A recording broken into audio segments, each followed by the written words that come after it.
I always believed that marriage was about trust, about choosing each other every single day. That's what I thought my wife, Lorraine, and I had for over 10 years. We built a life together, shared our dreams, our fears, our triumphs, and our failures. Sure, there were ups and downs, like in any relationship, but I never once doubted that we were in this together. Until the night she shattered that illusion. It started with a simple dinner at home. I had made her favorite pasta with a creamy garlic sauce, the way she always liked it. Lorraine sat across from me, twirling her fork in the plate, barely eating. There was something in her expression, something unsettling. Her usual warmth was gone, replaced by a strange kind of detachment. I tried to ignore the sinking feeling in my gut, the quiet alarm bells ringing in my head. Then, without warning, she set her fork down and looked at me with an expression I couldn't quite place, like she was about to tell me the weather, not tear my world apart. "I want to talk to you about something," she said, her voice calm. I nodded, my appetite vanishing. "What is it?" She hesitated as if searching for the right words. "I've been thinking a lot about us, about our marriage, and I've realized something. We've been living inside a box, holding on to this outdated idea of what a relationship should be." I frowned, not understanding where she was going with this. "What do you mean?" Lorraine leaned forward slightly, her hands clasped together like she was rehearsing a speech. "I think we need to embrace a more modern approach to love, something more open." The words hung in the air between us, heavy and disorienting. My brain struggled to catch up. "Open? You mean a marriage that isn't confined by traditional boundaries?" She clarified, a soft smile on her lips as if she was presenting a brilliant solution to a non-existent problem. "An open marriage. It's not cheating, not betrayal, just a way for both of us to explore life without limitations while still staying committed to each other."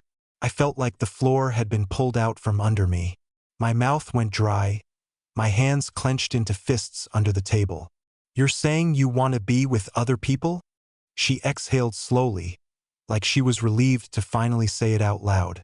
"Yes, and I think you should too. We love each other, right? This doesn't change that. It just means we accept that love doesn't have to be limited to just one person." The sheer absurdity of what she was saying made my head spin. Was she serious? This was my wife, the woman who once told me she'd never even look at another man because what we had was enough. And now she was sitting across from me, telling me that our love should have no limitations. I searched her face for something. Guilt, hesitation, second thoughts. But there was nothing, just confidence, like she had already made up her mind. I swallowed hard, my voice barely a whisper. "Have you already done this? Have you been with someone else?" Her silence was answer enough. I felt a strange pressure in my chest, like I couldn't breathe. My mind flooded with 1,000 thoughts at once, none of them making sense. How long had she been lying to me? How many nights had she come home after being with someone else and kissed me like nothing was wrong? I forced myself to stay calm, to keep my emotions in check. "Who is it?" Lorraine's smile faltered. "That's not important. What matters is that I'm being honest with you now, and I want us to move forward in a way that makes us both happy." I let out a hollow laugh, shaking my head. "Happy? You think this is going to make me happy?" She reached for my hand across the table, but I pulled away. The touch that once felt like home now felt foreign. "I need you to understand," she said gently. "This isn't about replacing you. You're still my husband, my best friend. But I believe love can be shared without taking anything away from what we have." I stared at her, barely recognizing the woman in front of me. How could she sit there so composed while my entire world was crumbling? Something inside me shifted then. A realization settled in, cold and unforgiving. This wasn't a conversation. It was a declaration. Lorraine had already made her decision. She was just waiting for me to accept it. But she had made one crucial mistake. She thought I would. And that was the moment I knew everything between us was about to change. I sat there staring at Lorraine as if I had never seen her before. The words she had just spoken kept echoing in my head, distorted and unreal, like a broken record skipping on repeat. An open marriage. A term so casual, so polished, as if she had rehearsed it 100 times before saying it to me. And maybe she had. I could feel my pulse pounding in my ears, my hands trembling under the table. I had to fight the urge to stand up and knock the plate off the table, to make a mess as chaotic as the storm raging inside me. But I didn't.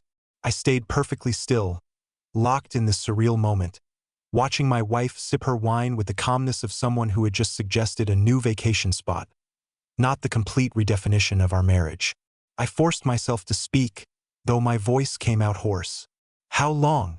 She looked up, blinking. What? How long have you been seeing someone else? I asked, this time firmer.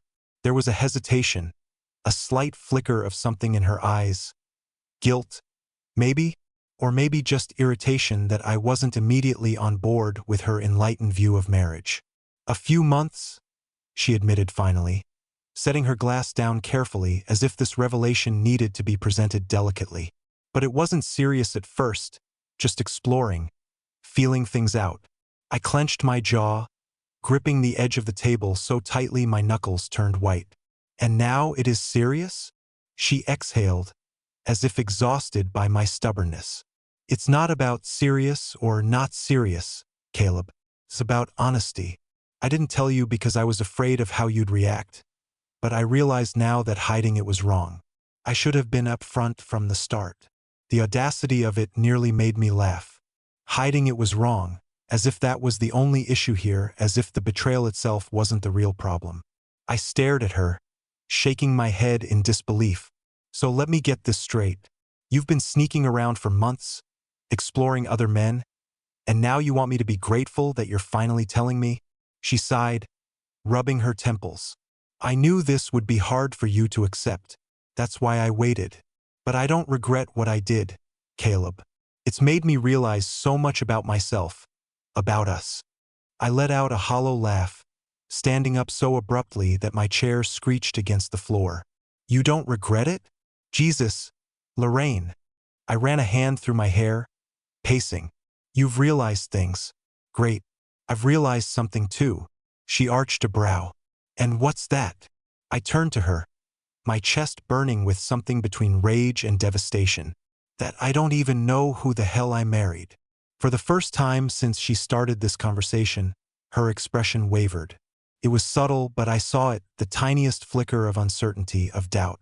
Good. Let her feel even an ounce of what I was feeling right now. She folded her arms across her chest, tilting her head slightly. Caleb, I don't want to lose you over this.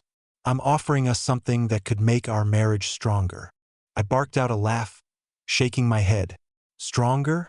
Are you hearing yourself? You didn't come to me with this idea before sleeping with someone else. You did it first, and now you want me to accept it after the fact. She stood up then, mirroring my frustration. Because I knew you'd react exactly like this, like I was some monster instead of a woman figuring out what she needs. I stared at her in stunned silence. And what do I need, Lorraine? Did that ever cross your mind? She pursed her lips, as if debating something. Then, after a long pause, she said softly, Maybe you need this too. Maybe you should try it. I let out a slow breath, feeling like I had been punched in the gut. This was it, the moment of no return. I had spent a decade building a life with this woman, believing in the vows we had spoken, in the future we had promised each other. And here she was, standing in front of me, telling me to throw it all away and join her in this twisted fantasy. Something in me snapped then. I didn't yell. I didn't curse. I didn't throw things. I simply looked at her and said, You don't love me. Her eyes widened. What? Of course I do. No, you don't. I interrupted, my voice eerily calm.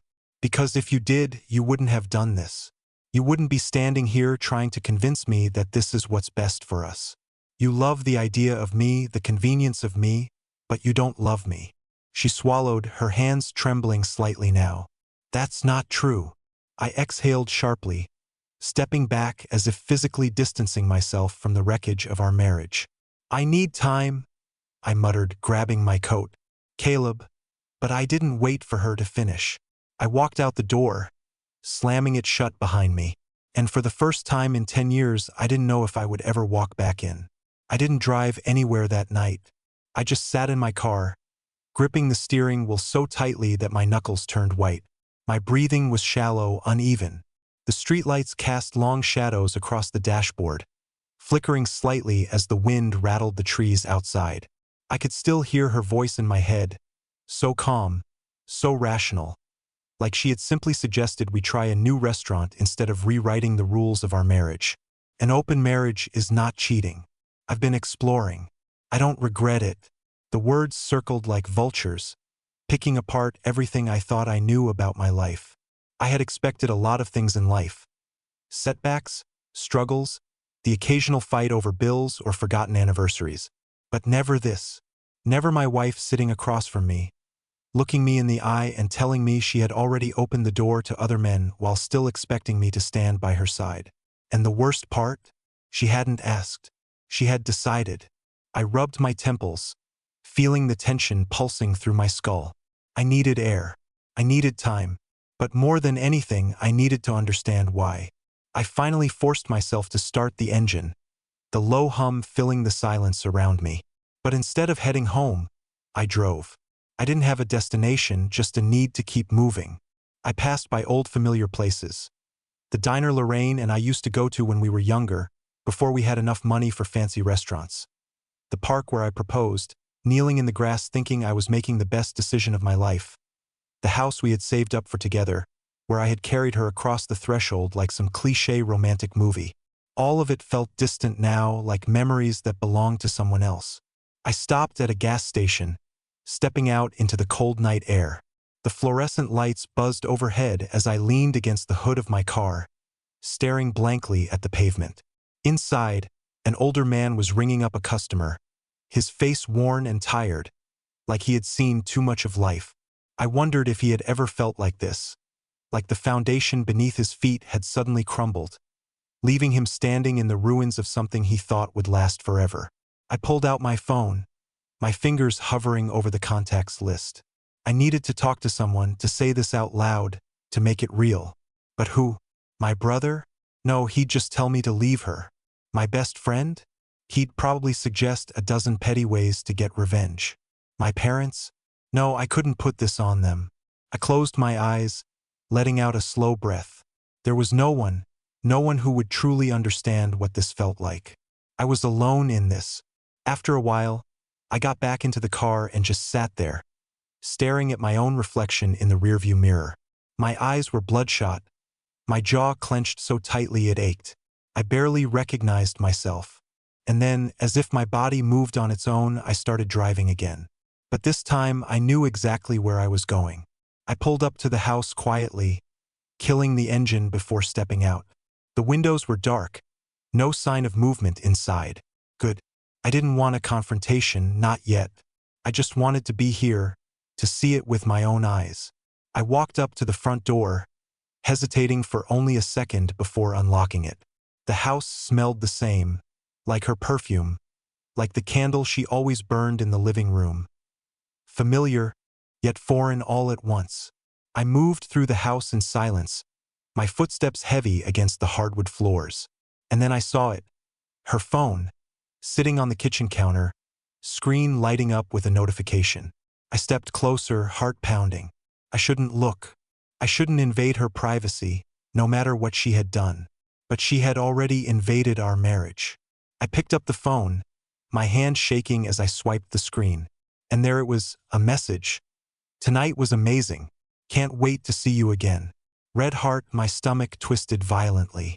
It wasn't just a mistake, it wasn't just a thought. It was real. It was happening right in front of me. And she had the audacity to sit across from me at dinner and act like this was something we should discuss. I set the phone back down carefully, as if it burned my touch. My vision blurred with a mix of rage and devastation, my mind racing through every possible reaction.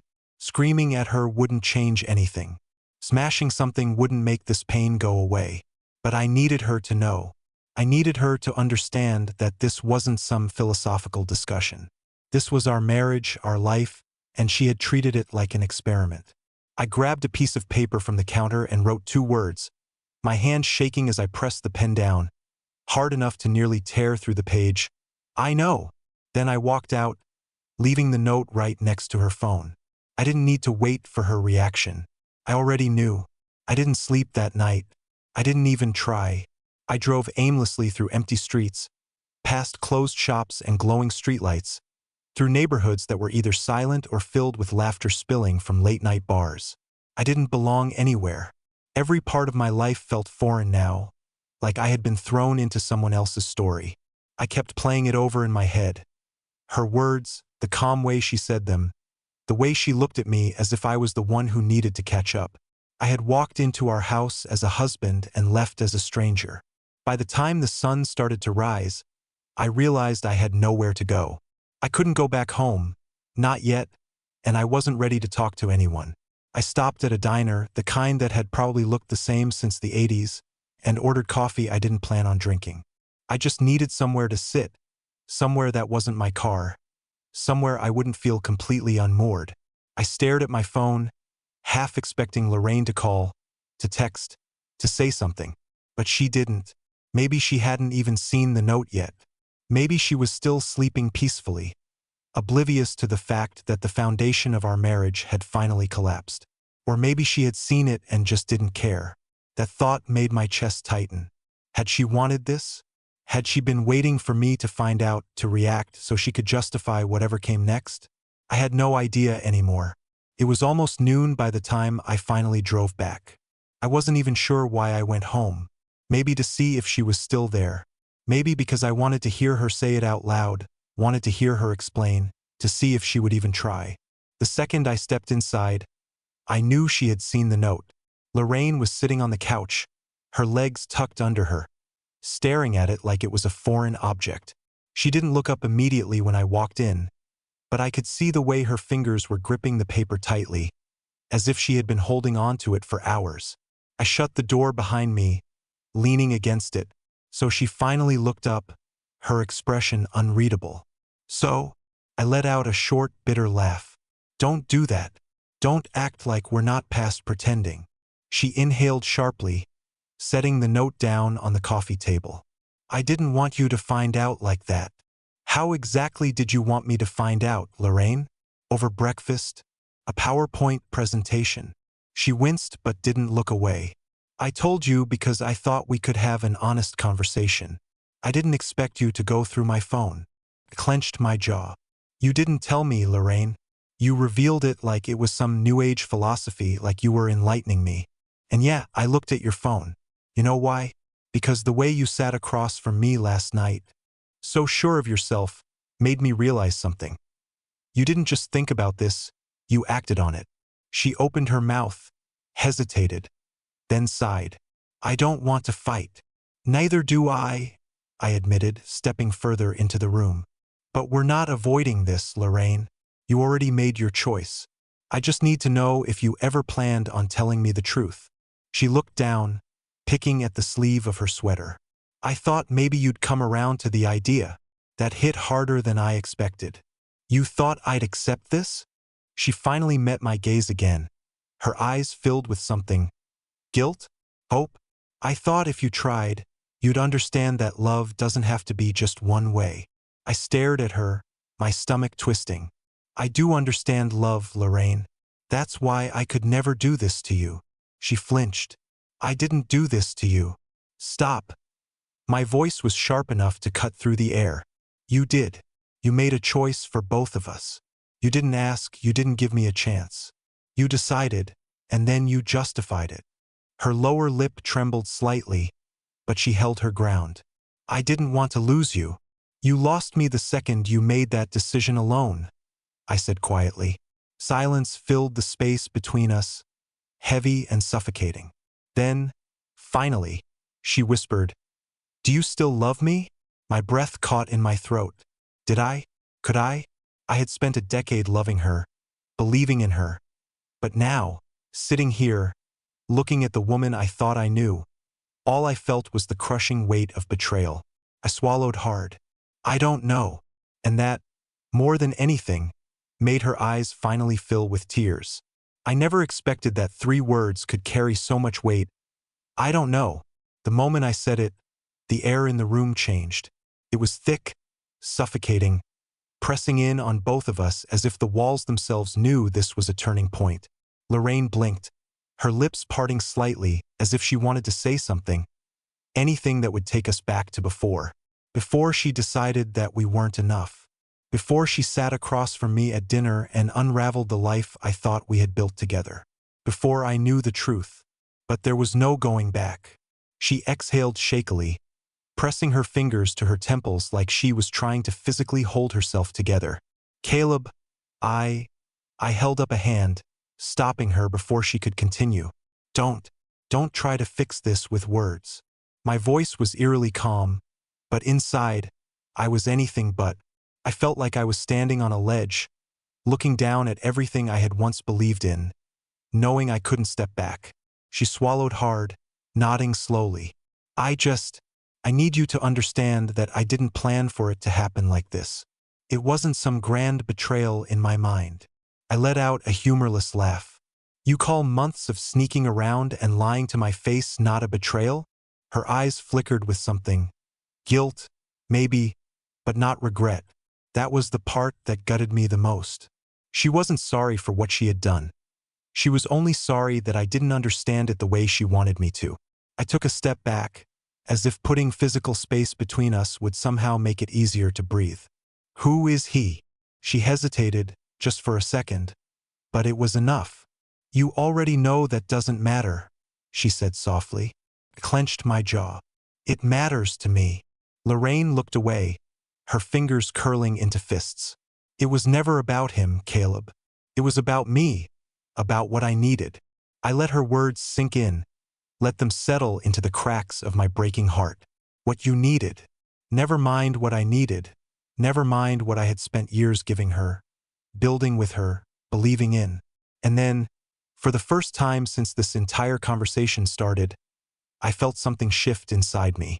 The anger, the pain, the disbelief, they were all still there. But beneath them, something else was beginning to form, something colder. I took a deep breath, steadying myself. Okay, she frowned. Okay, I nodded, my decision settling in my bones like steel. You made your choice, Lorraine. Now I'm making mine. Her expression faltered. What does that mean? It means, I said, my voice steady, that I won't fight for someone who doesn't fight for me. Silence.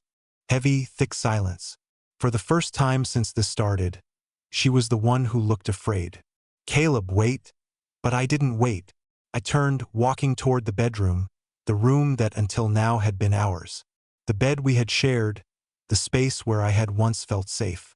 I grabbed a suitcase, started throwing clothes into it with a purpose I didn't even fully understand yet. Lorraine appeared in the doorway, her face pale. You're leaving. I didn't stop packing. What did you expect? Her breath hitched. I don't know.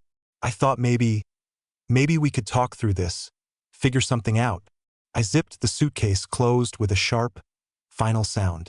We did talk, Lorraine, and I figured something out. I deserve better than this.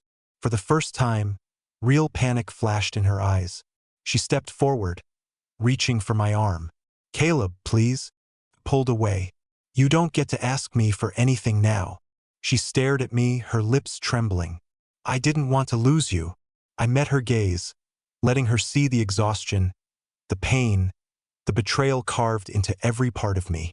Then you shouldn't have let me go. And with that, I walked out. I didn't know where I was going. I didn't know what my life looked like after this moment. But one thing was clear. Whatever Lorraine and I had been, whatever we were supposed to be, it was over.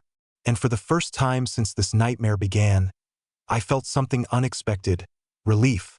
I didn't sleep that night. My thoughts were racing, tangled in a web of confusion, disbelief, and frustration. Maggie's words echoed in my mind. You don't know the whole story. What did she mean? How much more was there to know? I lay on the uncomfortable motel bed, staring at the ceiling, counting the tiny cracks in the paint. It felt surreal to be here, away from the home I had built with Lorraine, away from everything I thought was stable.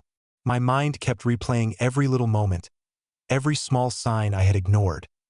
The late nights, the secretive texts, the sudden change in behavior. Had I been blind to it all? By the time morning came, I was exhausted but restless. I left early, arriving at the coffee shop before Maggie. The place was nearly empty, just a barista behind the counter and a couple of elderly men reading newspapers in the corner. I ordered coffee just to have something to hold, something to ground me. Maggie walked in a few minutes later, her eyes scanning the room before landing on me. She looked nervous, as if she had been debating whether to come at all. I gestured for her to sit. Talk. She hesitated before lowering her voice. I should have told you sooner, Caleb. I just didn't know how. And Lorraine made me promise not to. My stomach twisted. Not to tell me what?